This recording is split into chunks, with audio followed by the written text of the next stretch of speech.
오늘 하나님께서 주신 말씀은 마태복음 18장 21절로 35절까지 말씀입니다. 신약성경 31면에 있습니다. 봉독하겠습니다. 그때 베드로가 나와 이르되 주여, 형제가 내게 죄를 범하면 몇 번이나 용서하여 주리이까? 7번까지 하오리이까?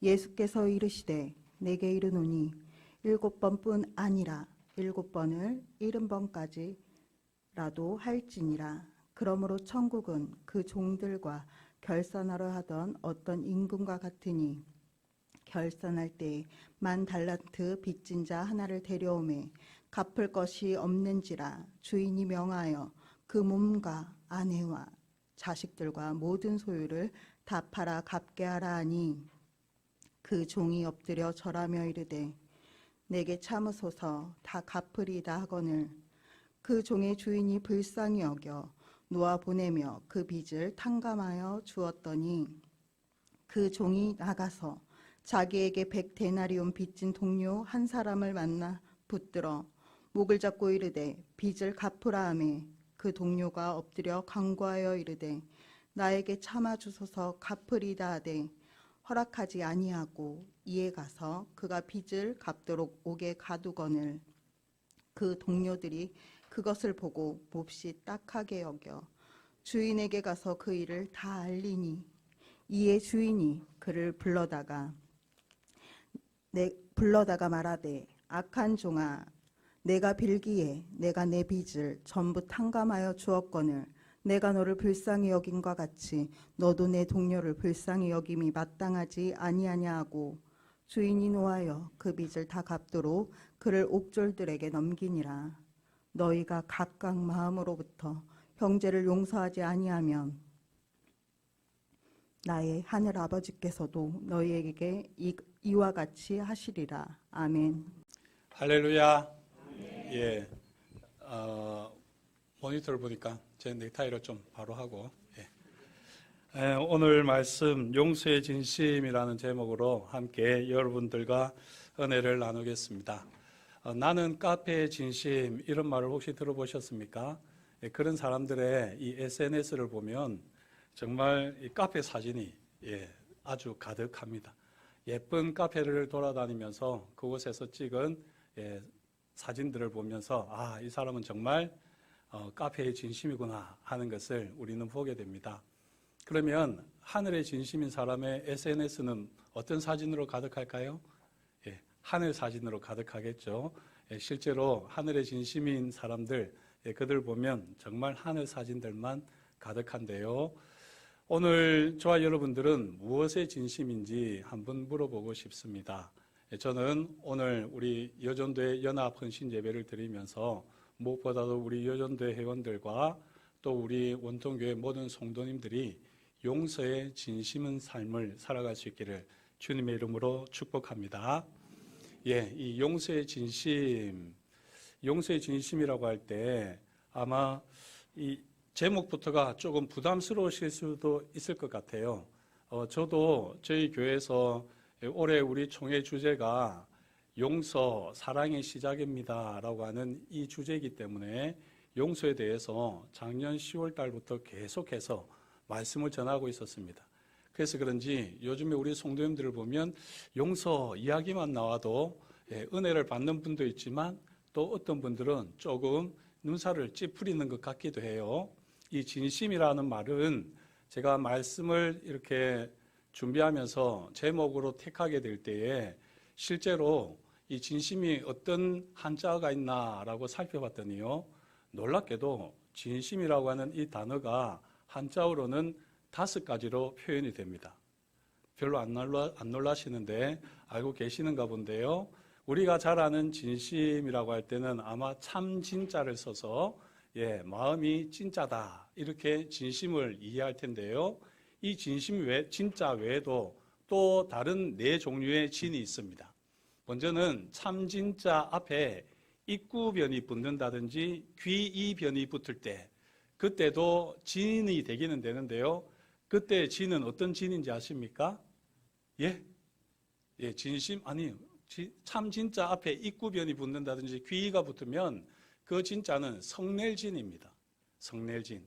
그래서 진심이라고 할 때 그 마음이 성내는 마음일 때가 있는 것이죠. 아마 모르긴 해도 입구변이 붙으면 뭐로 성을 낼까요? 입으로 성을 내겠죠. 그리고 또 그게 눈목이면 눈으로 성을 내는 겁니다. 참 한자가 재미있는데요. 이렇게 진심이라고 할 때는 그 말이 참된 마음이기도 하겠지만 입으로 성을 내는 마음이기도 하고요. 또 심지어는 눈으로 성을 내는 마음이기도 합니다. 그 외에 또 진심이라고 할 때 진짜로 사용되는 단어가 세속진, 더러울 진을 써가지고요. 이 더러운 마음도 있습니다. 진심이라고 할 때. 그리고 또 진심이라고 할 때는요. 거기 다할 진짜를 써서 마음을 다한다라고 하는 이런 의미도 있습니다. 우리 친구가 앞에 나오고 싶은가 본데 기회를 줄게요, 나중에. 자, 이렇게 진심이라고 하면요, 5가지의 이 뜻이 있는데, 이렇게 진심을 놓고 보니까, 이 마음이라고 하는 것을 이와 같이 다양하게 표현할 수 있구나. 제가 용서의 진심 이 제목을 정해놓고도, 이 마음 공부를 확실하게 했더랬습니다. 저와 여러분들이 용서의 진심이라고 할 때 어떤 진심인지를 한번 점검해 보시면 좋겠습니다. 용서 얘기만 들어도 경기를 일으키면서 나는 용서할 수 없어. 도저히 누구누구를 용서할 수 없어. 이러면서 정말 용서라는 말만 들어도 화가 나는 분이 계십니까? 또 그렇지 않으면 나는 용서 이야기를 하면서 그래 나는 언제든지 용서받은 사람이니까 내 마음대로 살아도 돼. 이러면서 세속의 마음으로 아주 얄팍한 용서를 이야기하고 있지는 않습니까? 그렇지 않으면 정말 주님께서 용서하라고 하셨으니 내가 진심을 다해서 마음을 다해서 한번 용서해 보겠다라고 하면서 최선을 다하시고 계십니까? 아니면 정말 우리가 잘 알고 있는 대로 모든 순간에 항상 용서를 하기 위해서 내 마음가짐을 참되게 가지느냐, 이렇게 우리는 5가지로 우리의 용서의 진심을 한번 살펴볼 수가 있을 것입니다.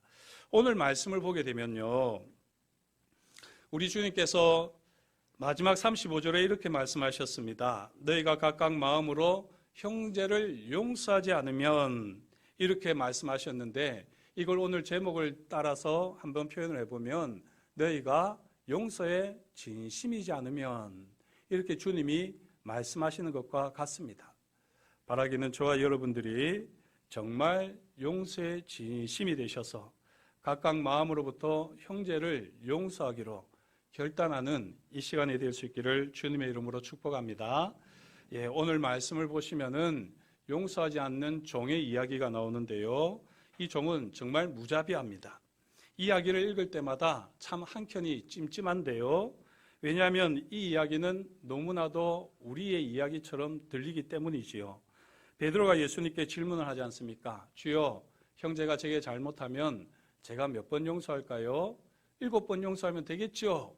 베드로는 나름대로 이 정도면 주님께서도 그래, 그 정도면 되었다 라고 말씀하실 줄 알고 7번이면 되겠죠? 라고 물었습니다. 그때 우리 주님께서 뭐라고 대답하셨지요? 7번뿐 아니라 70번까지 용서하라 말씀하셨습니다. 그러면 몇 번 용서하라는 말씀입니까? 몇 번이죠? 7을 70번이니까 490번을 용서하라는 말입니다. 490번 용서해 보셨습니까? 그렇게 용서하지 않았으면 용서의 진심이 아닙니다. 우리는 아직 용서의 진심이라 말할 만큼 용서를 해본 적이 없습니다. 490번 정도 용서하고 나서, 그러고 나서도 내가 용서할 수 없게 되면 그때는 주님께서 그래, 고만해라, 많이 했다 아이가, 이렇게 말씀하실지도 모르겠어요. 저와 여러분들이 정말 용서의 진심이 되기 위해서 470번까지 용서하는 그런 마음을 가지면 참 좋겠습니다. 이게 얼마나 힘든 일이겠습니까? 실제로 용서를 여러분들이 헤아려 보시면요, 470번은 고사하고 100번도 못해서 지쳐버립니다. 이런 우리를 너무나도 잘 아시는 주님께서는 무자비한 종의 이야기를 통해서요, 용서의 진심이 되도록 말씀하십니다. 자, 무자비한 종의 이야기가 무엇입니까? 간단하게 이야기하면 어떤 종이 왕에게 1만 달란트라고 하는 엄청난 빚을 졌습니다. 누구에게 졌다고요? 왕에게 빚을 졌기 때문에 아마 모르긴 해도 이 사람은 국가를 상대로 해서 큰 일을 하는 사람이었을 것입니다. 아마 요즘 돈으로 환산하게 되면 수천억 아니면 평생 노예로 살아도 갚을 수 없는 빚입니다. 그런데요, 왕이 그 빚을 1만 달란트라고 하는 어마어마한 양의 빚을 갚아주십니다. 아니, 탕감해 주십니다. 자, 탕감해 주신다는 게 무슨 말이죠? 단순히 빚의 일부를 삭감해 준다는 말이 아닙니다.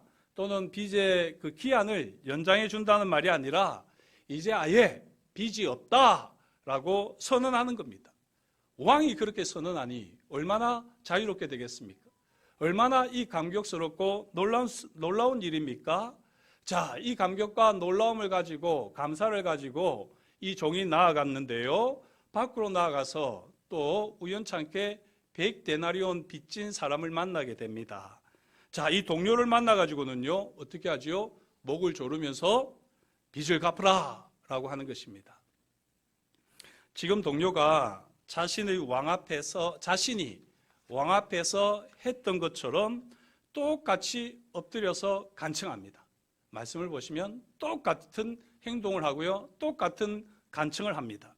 자, 이렇게 되면 자신이 왕에게 했던 것을 기억하면서 야, 그래 나도 왕에게 이렇게 간청을 했을 때 왕이 내 1만 달란트 빚을 탕감해 줬으니 내가 이 사람이 지금 나한테 하는 것을 볼 때 이 사람의 빚을 내가 탕감해 줘야 되겠다, 이렇게 여겨야 될 것 아닙니까? 그런데 이 사람은 그렇게 여기지 않고요, 그 사람이 빚을 갚지 않는다고 해가지고는 그 사람을 감옥에 가두어 버리는 것입니다. 그러자 이걸 옆에서 보고 있던 사람들이 너무 안타까운 거죠. 이 사람이 왕에게 1만 달란트 빚을 탕감받았을 때는 소문이 다 자자하게 났습니다. 그런데 그렇게 왕의 은혜를 입어놓고는 지금 고작 100데나리온을 빚을 갚지 않는다고 감옥에 가두는 이 사람의 모습을 볼 때에 도저히 다른 사람들이 용납하기가 어려운 거예요. 그래서 왕에게 가서 일러 바칩니다. 왕이 설마 정말 그랬을까? 여기서는요, 그 사람을 불러다가 묻습니다.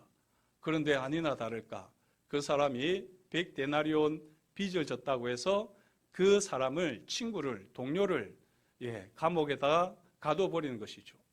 그럴 때 이 왕이 뭐라고 이야기했느냐면요, 이렇게 이야기를 합니다. 내가 내 빚을 전부 탕감해 주었거늘 너도 내 동료의 빚을 탕감해 주는 것이 마땅하지 아니하냐, 이렇게 왕이 말했습니까?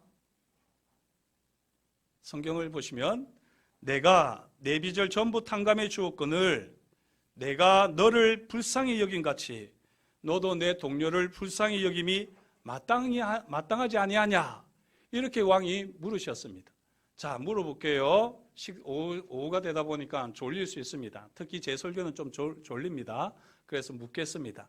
자, 이 왕이 지금 이 무자비한 종에게 말을 하는 것을 볼 때에 왕은 빚을 탕감하는 것을 중요하게 여길까요?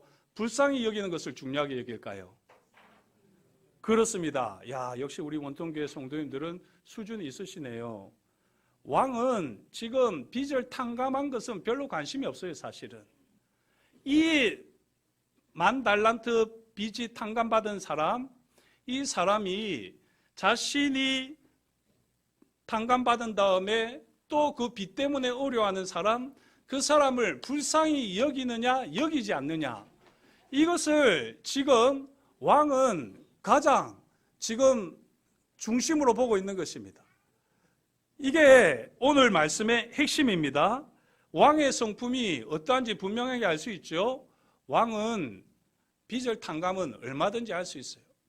하지만 자신이 정말 불쌍히 여김같이 또 탕감을 받은 사람도 불쌍히 여기는 것을 마땅하게 여기고 그렇게 항상 불쌍히 여기는 삶을 살기를 바랬는데 그 일을 하지 않았습니다. 그래서 이 사람을 그냥 옥에다가 가두어 버렸던 것이죠. 이야기를 들으면서요, 우리가 늘 품는 질문이 있지 않습니까? 야, 도대체 어떻게 1만 달란트나 탕감 받아놓고는 이와 같이 무자비하고 악랄할 수 있을까라고, 어떻게 이처럼 큰 은혜를 받아놓고 작은 빚을 용서하지 못하지? 라고 우리는 도덕적으로, 윤리적으로 오늘 말씀을 접근하곤 합니다. 하지만요, 오늘 말씀은 그렇게 보기에는 너무 중요한 말씀입니다. 저 사람은 은혜를 모르는 사람이다. 저 사람은 마음이 약하다. 저 사람은 감사가 없다. 이런 식으로 단지 이 무자비한 종을 비판하는 것으로 오늘 교훈을 삼아서는 안 됩니다. 오늘 저는 특별히 이 이야기를 인간 심리의 관점에서 보기를 원하는데요. 이 다니엘 커너먼이라고 하는 이 심리학자가 있습니다. 이 다니엘 커너먼이라고 하는 사람이 이제 전망 이론이라고 하는 프로스펙트 티어리라고 하는 이 이론을 만들었는데요. 이 전망 이론을 통해서 저는 오늘 이 이야기를 보기를 원합니다. 그렇게 보게 되면요, 이 이야기는 비정상적이고 부도덕하고 악랄한 종의 이야기가 아니라 아주 정상적이고 보편적인 우리들의 이야기라는 것을 보게 됩니다. 깨닫게 됩니다. 이 다니엘 커너먼이라고 하는 사람이 이 심리학자이면서도요, 노벨 경제학상을 받았습니다. 이 경제학에 있어서 이 새로운 이제 경제 이론을 만들어냈는데요. 이 다니엘 커너먼이 이야기하는 전망 이론, 이 전망 이론을 통해서 인간은 합리적으로 판단한다고 말하지만 실제로는 매우 비합리적으로 행동한다. 이 주제를 이제 이 사람은 연구를 했습니다. 조금 어려운 얘기였기 때문에 다시 한 번 더 얘기해 볼까요? 인간은 합리적으로 판단한다고 스스로는 생각하지만 실제로 행동하는 것을 보면 비합리적으로 행동하더라 하는 것입니다. 그러면서 이 다니엘 커너먼은 두 가지를 이야기하는데요. 첫 번째가 손실 회피입니다. 사람은 이익과 손실을 동일하게 평가하지 않습니다. 사람은 손실을 회피하는 쪽으로 더 마음이 움직이게 되어 있습니다. 예를 들면요, 자, 제가 길을 가다가 10,000원을 주었습니다. 10,000원은 별로 크지가 않네. 50,000원을 주었습니다.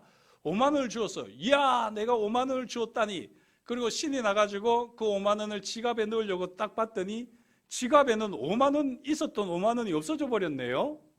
자, 이런 상황이면 여러분들은 기쁘실까요? 아니면 화가 나실까요? 어떠세요? 화가 나죠? 그게 정답입니다. 화가 나는 게 정상인 거예요. 물론 우리는 너무나도 원통교회 성도님들은 너무나도 신실하고 은혜가 충만해서 모든 것이 은혜다 이렇게 고백한다면 할 말은 없지만 보편적인 인간들은 자기가 얻은 50,000원보다는 잃어버린 50,000원이 훨씬 더 크게 느껴지는 것입니다. 그리고 계속해서 자기가 얻었던 50,000원에 대한 생각은 잊어버리고요. 계속해서 자기가 잃어버린 50,000원만 생각하는 거죠. 그래서 내가 50,000원만 있었으면 100,000원이 되는데 이 50,000원이 없어지는 바람에 그대로네. 화가 나, 짜증나. 이렇게 해버리는 것입니다. 엄밀하게 이야기하면 똑같아졌을 뿐인데 그렇게 우리 사람들은 생각한다는 거죠. 이게 바로 손실회피이고요. 이렇게 인간들은 얻는 것보다 잃는 것에 훨씬 더 민감한 존재입니다. 그러면서 또 전망이론 두 번째는 기준점이라고 하는 것이 있습니다. 사람은 절대적인 크기로 판단을 하지 않습니다. 항상 지금 내가 서 있는 지점, 이 지점을 기준으로 판단하기 마련이지요. 자, 예를 들어 보겠는데요. 두 사람이 연봉 협상을 합니다. 한 사람은 3,500만 원을 받고 한 사람은 9천만 원을 받아요. 자, 그러면 이 사람이 기쁠까요? 이 사람이 기쁠까요? 절대적인 크기로 보면 당연히 9천만 원 받는 사람이 기쁠 것 같잖아요. 그런데 상황을 좀 더 들여다봤더니 이 3,500만 원 받은 사람은 작년에는 3천만 원이었는데 이번에는 3,500을 받는 것입니다. 그리고 이 9천만 원을 받는 사람은 작년에는 1억을 받았었는데 이번에는 9천만 원을 받는 거예요. 자, 어떤 사람이 기쁠까요? 3,500만 원 받는 사람이 기쁘다는 겁니다. 이게 사람이라는 거죠.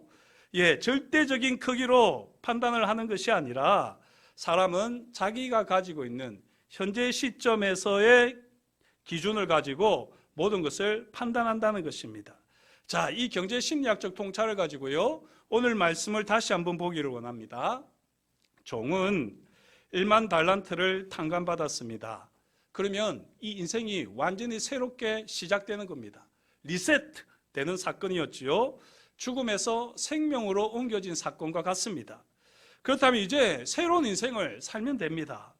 그렇다고 해서 과거를 모두 다 잊어버려야 되느냐? 그것은 아니죠.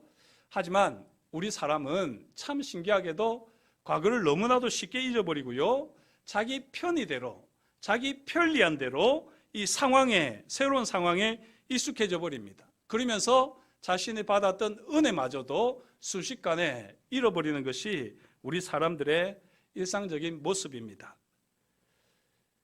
자, 시간이 지나면서 은혜는 잊어버리고요, 그리고 그 이미 확보된 상태, 그 상태가 새로운 기준점이 되고요, 이렇게 되면서 1만 달란트 빚을 탕감받았던 사람은 이제는 아예 빚이 없는 사람처럼 살아가는 것입니다. 그렇게 새로운 기준점을 정해놓고는 그렇게 삶을 살아가는 것입니다. 그러면서요, 더 이상 빚에 대한 생각이 없게 되다 보니까 결국에는 이전에 1만 달란트 빚을 졌다는 것을 잊어버릴 뿐만 아니라 그것을 누군가가 이야기라도 한다면 왜 쓸데없이 그런 얘기를 하느냐라고 하면서 오히려 화를 내고요, 그것을 당연한 것으로, 당연한 권리로 여기는 것입니다.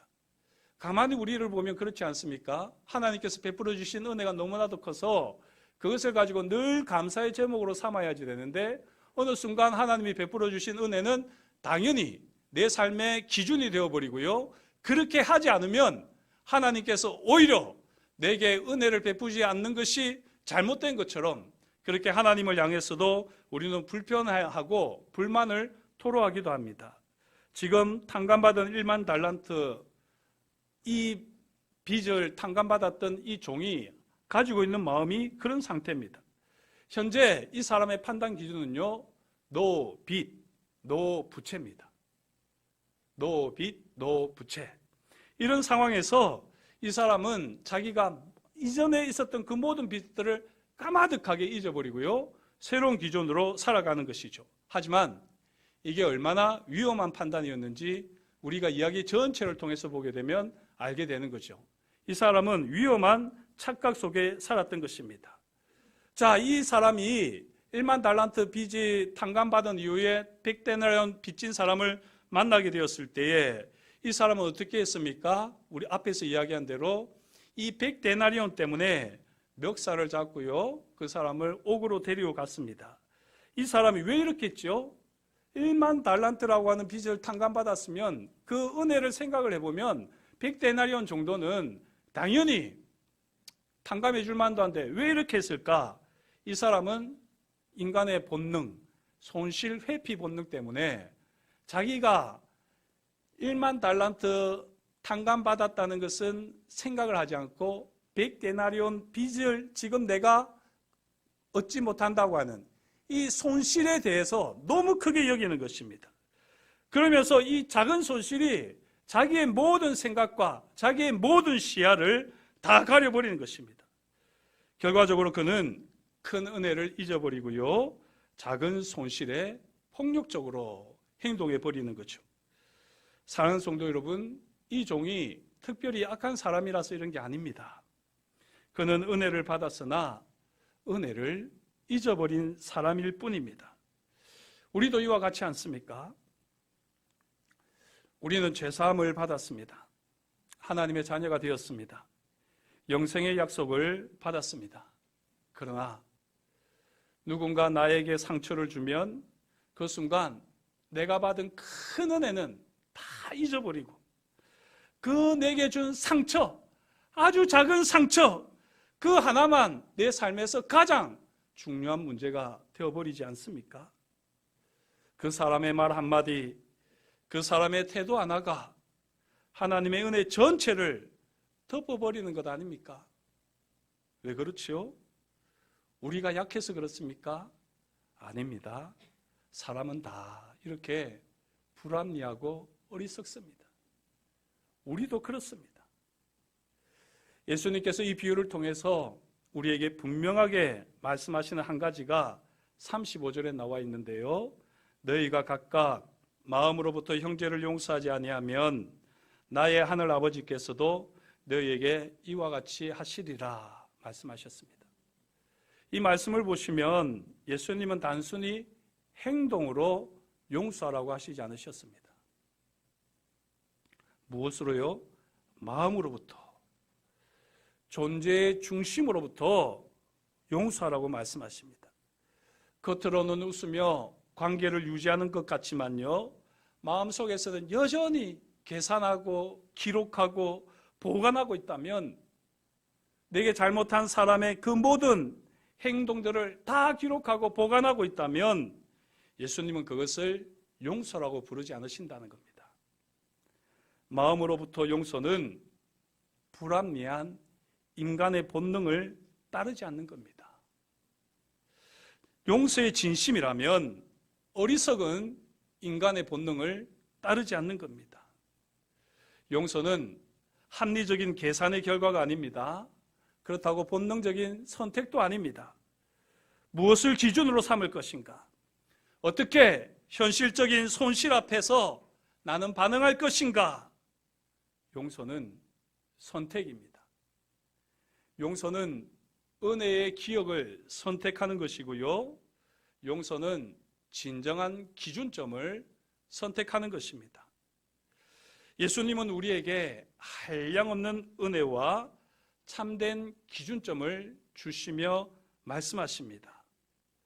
내가 너를 어떻게 용서했는지를 잊지 말라. 이게 우리가 용서로서 용서를 선택할 때 가져야 되는 분명한 기준이죠. 우리 주님께서 우리를 어떻게 용서하셨습니까? 한마디로 한 단어를 꼽으라면 뭐죠? 십자가 아니겠습니까? 우리 주님께서는 십자가에서 우리의 모든 죄를 다 사해 주셨습니다. 주님이 주신 참된 기준점은 바로 십자가입니다. 십자가는 단순한 위로가 아닙니다. 십자가는 기준점을 재설정하는 사건입니다. 우리는 매일 묻습니다. 이 사람이 나에게 얼마나 큰 상처를 주었는가? 이것을 그냥 넘기는 것은 내게 큰 손해, 큰 손실이 아닌가?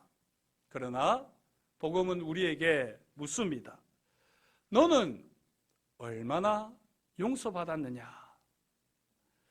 십자가 앞에 서면 100데나리온은 결코 인생을 결정짓는 금액일 수 없지 않습니까? 많은 사람들이 이렇게 말하지요. 목사님, 저도 용서하고 싶어요. 그런데 정말 용서할 마음이 생기지가 않아요. 라고 말들 합니다. 너무 정직한 말입니다. 아마 지금도 이 말씀을 들으면서 계속해서 생각나는 누군가가 있을 겁니다. 용서할 수 없는 누군가가 생각나고 있을 겁니다. 성경적으로도 틀리지 않습니다. 용서 결코 쉬운 것 아니고요. 용서 어려운 일입니다. 그러나 여러분들이 꼭 기억하셔야 되는 것은 용서를 성경은 감정적으로 정의하지 않는다는 겁니다. 성경이 말하는 용서는 분노와 미움 등 내 안에 있는 부정적인 감정을 없애는 일이 아니라 기억의 기준을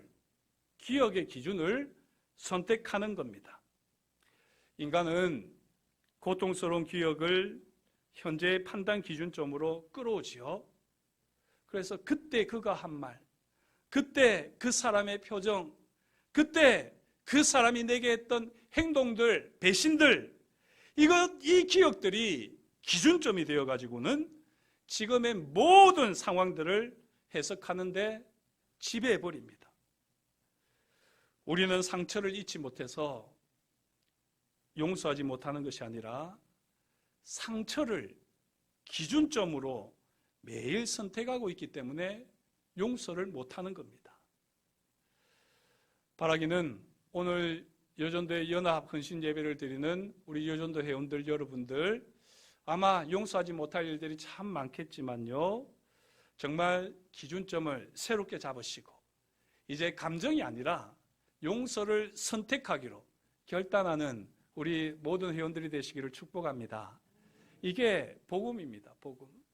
이게 얼마나 복음을 깊이 경험했느냐, 그 사람의 차이가 나타나는 것입니다.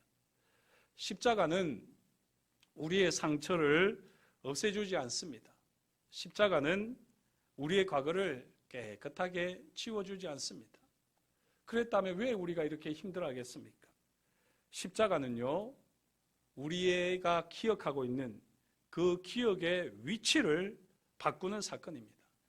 다시 말씀드리면 십자가는 기준점을 바꾸는 사건입니다. 우리는 보통 이렇게 기억합니다. 나는 피해자다. 나는 빼앗겼다. 나는 손해를 봤다. 하지만 십자가 앞에 서면, 십자가 앞에서는 하나님께서 우리에게 이렇게 물으십니다. 너는 그 기억보다 더 큰 기억을 가지고 있지 않느냐? 네가 피해본 기억보다 너에게는 더 큰 기억이 있지 않느냐? 네가 빼앗긴 기억보다 너에게는 더 큰 기억이 있지 않느냐? 네가 손해본 기억보다 너에게는 더 큰 기억이 있지 않느냐? 십자가는 내가 손해본 100데나리온을 부정하지 않습니다. 대신에 그 100데나리온 위에 1만 달란트의 용서를 올려놓습니다. 사랑하는 우리 여전도의 회원 여러분, 그리고 우리 원통교회 성도 여러분, 종이 왜 그렇게 잔인했을까요?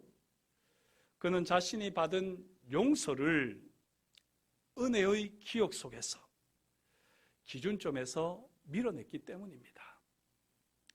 십자가 없는 용서, 잠시 가능할 수 있지만요, 결국에는 다시 되돌아오지요.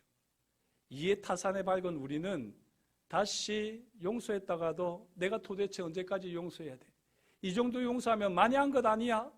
라고 하면서 다시 용서하지 않는 자리로 돌아옵니다. 십자가 없는 용서는 잠시 가능하지만 결코 오래가지 못합니다. 십자가는 계산을 무너뜨립니다. 십자가 앞에 서면 우리는 모든 것을 다 품을 수 있습니다. 왜 그렇습니까? 십자가에서 우리 주님께서 우리의 모든 빚을 다 짊어지고 계시기 때문이죠.